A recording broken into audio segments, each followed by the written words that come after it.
मंत्री श्री धर्मराजस्य चित्रगुप्तः शुभंकरः पायान्मानं सर्व पापेभ्यः शरणागत वत्सलः।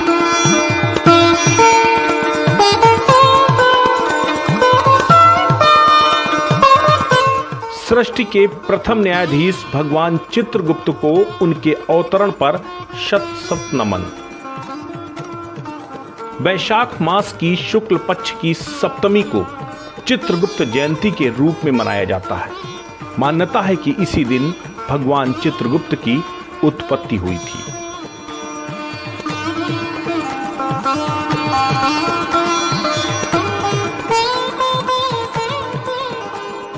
कायस्थों के इष्ट देव चित्रगुप्त एक प्रमुख हिंदू देवता हैं। वेदों और पुराणों के अनुसार धर्मराज श्री चित्रगुप्त जी अपने दरबार में मनुष्यों के पाप और पुण्य का लेखा जोखा करके न्याय करने वाले बताए गए हैं।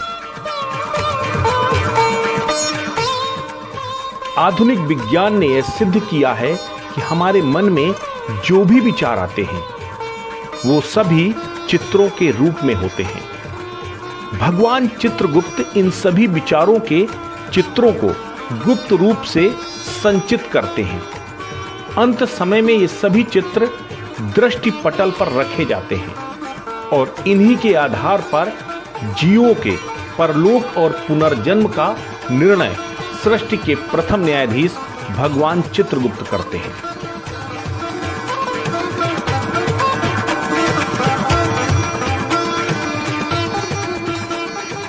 विज्ञान ने यह भी सिद्ध किया है कि मृत्यु के पश्चात जीव का मस्तिष्क कुछ समय कार्य करता है और इस दौरान जीवन में घटित प्रत्येक घटना के चित्र मस्तिष्क में चलते रहते हैं। इसे ही हजारों वर्षों पूर्व हमारे वेदों में लिखा गया है। जिस प्रकार शनिदेव सृष्टि के प्रथम दंडाधिकारी हैं, भगवान चित्रगुप्त सृष्टि के प्रथम न्यायाधीश हैं। उन्हें न्याय का देवता माना जाता है।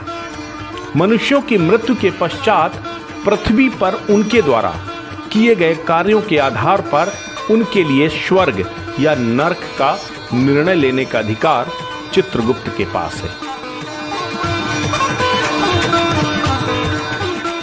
अर्थात किसको स्वर्ग मिलेगा और कौन नरक में जाएगा, इस बात का निर्धारण भगवान धर्मराज चित्रगुप्त द्वारा ही किया जाता है।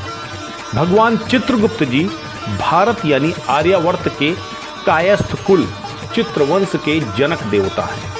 मान्यताओं के अनुसार कायस्थों को चित्रगुप्त का वंशज बताया जाता है।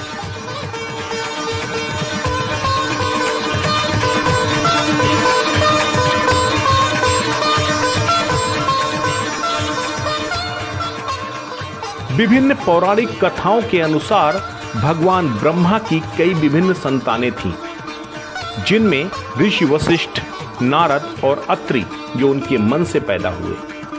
उनके शरीर से पैदा हुए कई पुत्र जैसे धर्म, भ्रम, वासना, मृत्यु और भरत है। लेकिन भगवान चित्रगुप्त के जन्म के अवतरण की कहानी भगवान ब्रह्मा जी के अन्य पुत्रों से कुछ अलग है। सृष्टि के निर्माण के उद्देश्य से जब भगवान विष्णु ने अपनी योग माया से सृष्टि की कल्पना की तो उनकी नाभि से एक कमल निकला जिस पर एक पुरुष आसीन थे। उनको ब्रह्मांड की रचना का दायित्व सौंपा गया।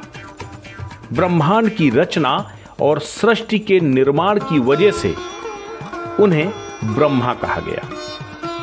भगवान ब्रह्मा ने सृष्टि का निर्माण करते समय स्त्री, पुरुष, पशु, पक्षी, देव, असुर, गंधर्व और अप्सराएं बनाई।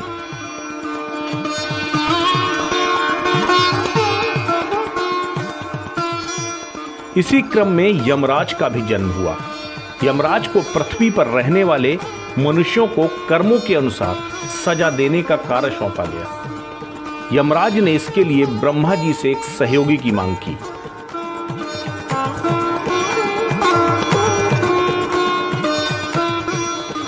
उसके बाद ब्रह्मा जी की काया से एक पुरुष की उत्पत्ति हुई जिन्हें चित्रगुप्त कहा गया। ब्रह्मा जी की काया से उत्पन्न होने के कारण भगवान चित्रगुप्त को कायस्थ कहा जाता है।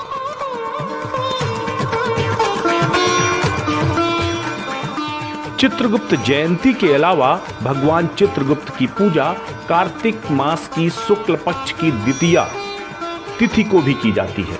मान्यता है कि ऐसा करने से भगवान प्रसन्न होकर आशीर्वाद देते हैं।